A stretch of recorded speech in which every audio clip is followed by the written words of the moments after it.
So, this week's talking point. There are loads of big money matches in the angling calendar now.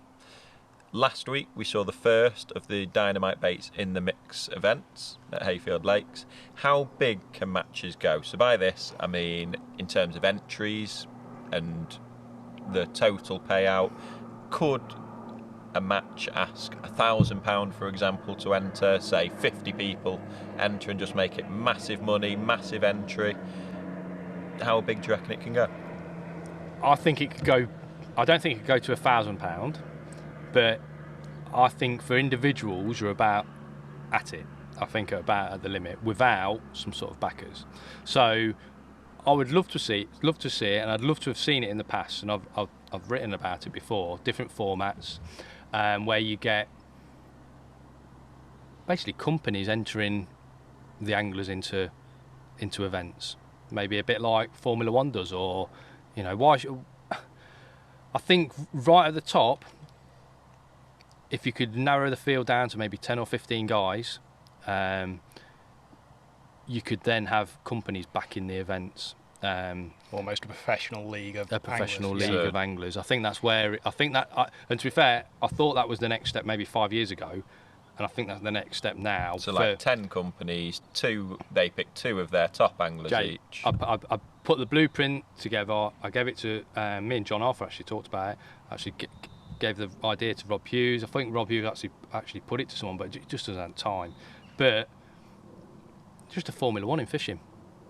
Preston Innovations, 2 anglers. Touring it around different venues. Spotted Fin, 2 anglers. Dynamite Baits, 2 anglers. Just a Team Dynamite. Red Bull have two teams in Formula One. Preston can have 2 teams, but the team's going to cost them £5,000 a team. Yeah. 8 to 10 matches, different venues around the country. Cover it really nicely.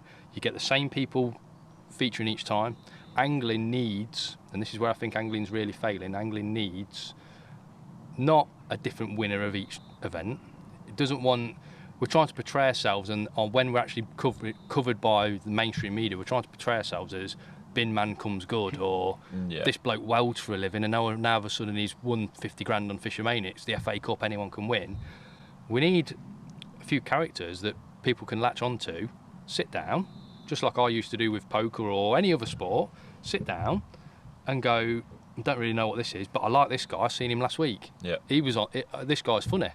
And it's the same people you're interviewing each time. And you can only do that if you narrow the field down. Quality anglers, media savvy anglers, it's what every other sport does, but we're just so far behind. So I think that's where it could go as far as that sort of thing, the top of the tree. When we're talking about anglers putting their own money in, I think 100 quid's a lot of money for someone to put their own money in.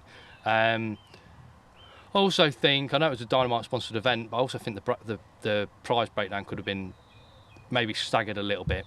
I know when you're putting 100 quid in, or 120 quid, 10 grand's a lot of money to win back, but would you have been unhappy winning 6 grand and then stagger it down? Yeah, so it's kind of your top 5, 6 exactly. that are getting, if you can get 500 quid for 6th or something. Something that's really interesting is I think venue choice is really interesting on those sort of matches as well. And when you look back at the olden days, the 70s and 80s, when you used to have your big matches, and similar sort of thing used to happen then, but it might have been whatever, £5 for the peg fit for your entrance, but that was a lot of money. Yeah. They'd have a load of anglers, they'd have the same number of anglers, or maybe even more, and they'd be on somewhere like the Welland or the Witham. Yeah. And they used to go because every angler thought they could win if they drew on a shoal of bream. If you had the same match at a venue like Tunnelbarn Farm or Partridge Lakes or them sort of venues, I think that a lot of people will shy away, and you'll just get those elite F1 guys going, I fancy a bit of that, I'm going to have a go on that. It's hard to back yourself to 100 quid when you know that you're just not going to stick a chance. Yeah. But I think at Hayfield, I think those guys first and second, they both caught over £200. You don't catch £200 if there's no fish there, and we just know that there's a pod of carp, and there's an area of the lake which is going to be good. Yeah. And there was guys there, I've seen them on the match, there was guys there that you don't really see on a lot of big matches. Yeah. They don't fish big matches because they're not, but they fancied the chance on that match. And when the money's big, I think the fishing needs to be unfair, as strange as it sounds. Yeah.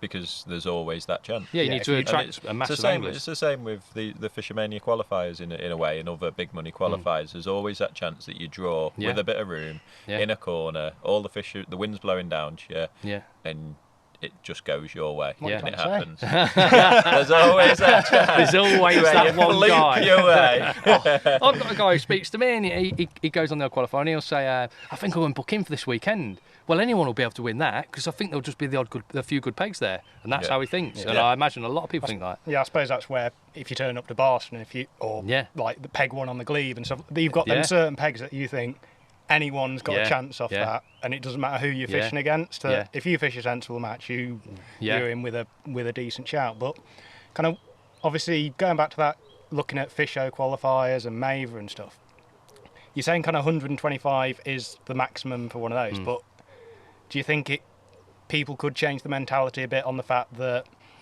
over the course of a season you are spending a hell of a lot more trying to chase Fisho or something like that? I think this is the idea, If you look at what you're putting in versus potential returns... Well, let's add up a Maver or a Maver qualifier. 50 quid you buy your ticket, 20 quid on the day. It's already at 70 quid. Yeah. Bit of fuel and 100 bait. miles. Yeah, we're obviously paying the fuel and the bait. So you're sort of like 70 quid, which is quite a lot of money. Yeah, it's a lot of money anyway. You go and book 10 of those at the start of the year, and obviously you're into a hell of a lot of money. People are saying to me that the way that the Dynamite match was run is a great way of just going once a month. You put your hand in your pocket, you pay 100 quid, 120 quid, and you got a chance of winning some decent money. Yeah. Once a month, and you go on a big match. We all know about time for a lot of guys now. It's not like it used to be. They're getting sort of, sometimes it's 1 day maximum a week for guys to go fishing. Yeah. Why not put their hand in the pocket, stump up a bit of cash and have a go? And I think effectively you only need your one good draw and make the most of it, whereas any of the qualifiers you need your one good draw, make the most of it, and then a decent draw in the final as well. Yeah, there's too many steps. Too many steps. It's where you can get your chance, you take it, and we've all been in those finals. I mean, I've been in a hell of a lot of finals, and you think, this was just such an anticlimax. Yeah. And like after an hour, you're like, well, I'm not competing. Yeah, you just feel like you're just not even in the race. Messing up the numbers. You'd have wished you'd have just gone on a one-off match then. But I think that probably, you saying about how they split the money, obviously I think Feeder Masters they seem to split it down a bit nicer on there. Feeder Masters split it really nicely, yeah. I think it starts at, obviously the money's built up over certain rounds, but I think it starts at 10, then it goes down to sort of, so obviously the winner gets the lion's share. I think it's 12. 10, 12 of Feeder Masters, 12... 6-3, something like that, is it? Or? Something like that, But it's still 6-3, but it goes down to like top 10 or top 11. Still a decent chunk of money. Top 12, top 12 last year. And I think the way they do the qualifiers as well, doing it by zone as opposed to across the match, it kind of keeps everyone interested in it. And that, whether it is, I think when you get to the down, final, you need to keep the interest there. Especially with it being 2 days. Yeah, but I think even on the Fishermania, you just need to keep some sort of interest there, because occasionally it's all over after an hour. The guy's sacking up in a corner somewhere, and it's all over. The TV's still got to come up with something to talk about. I think Part Dean final last year, where they actually decided to do zones sections, and I think they chucked $1,000 in per 4 or 5 pegs. It keeps the interest. Yeah, it keeps people fishing as well. I think that's the thing you struggle with, where, as you say, there's no interest for the viewers, there's no interest for anyone there, but if you've got $1,000 to fish for 5 pegs, it's happy days. I remember coming away from my first couple of Fishermania finals thinking, I feel a bit used. Yeah, I feel used because they don't have sections or anything. Yeah, I wasn't in the race. You're part of the show. Yeah, you're just part of the show. It was just I felt a bit used, and I thought I had nothing to fish for really. That's what I felt for, and it didn't feel like I was actually in a match. If it was any other match, you'd have got up and walked and drove home. Yeah, it was that sort of thing. But well, no, I wouldn't. Because I was second to Matt Hall when Matt Hall was on the MPEG that time, and I was second. Was that the Octopus? Was it that one? Oh no, because that was it a hayfield, that one? Or no, it's Cudmore. He fished pole and worm. Yeah, so he fished like double worm octopus. Didn't I think so. Yeah. Barber down the edge. But you just feel like it was. You just felt like you weren't even there. Yeah, you've done the qualifying. There's all that build up for weeks in advance, practicing and thinking about it, planning it, and then it's like, it's kind of over at the draw sort of thing, and it's like, it was just like an hour in, and you just think there's nothing to fish for here, but I'm still got to try hard, it was just one of those really awkward situations. It's just draining away through the course of the day. And so I think just spreading the money around is sensible. I think it is, because even this weekend, obviously the companies want to tag it as the 50 grand final or whatever, but make it 40 grand and then stagger it a bit more down. What do they pay now? Down to 3, do they? I think they pay 3, but it's it'll be 50 grand, 5 grand, 3 grand. I think it is something like that. Maybe. I think so. Yeah. I don't know if they pay third. I think it might just. I'm sure. Was it last year or the last one at Cudmore? I think they're starting to listen 10, a bit. They're obviously starting to listen somewhere along the line, aren't they? Because it used to just be winner take all, didn't it? I think they had biggest fish for a grand or something, which was theirs to keep that's on the whole interested. lake, isn't it? So women, children, and everything. So. Right. I don't think they do that anymore, or they didn't. I don't think they have done the last couple of years, haven't they? So. Fair enough. Right, we'll leave that one at there then.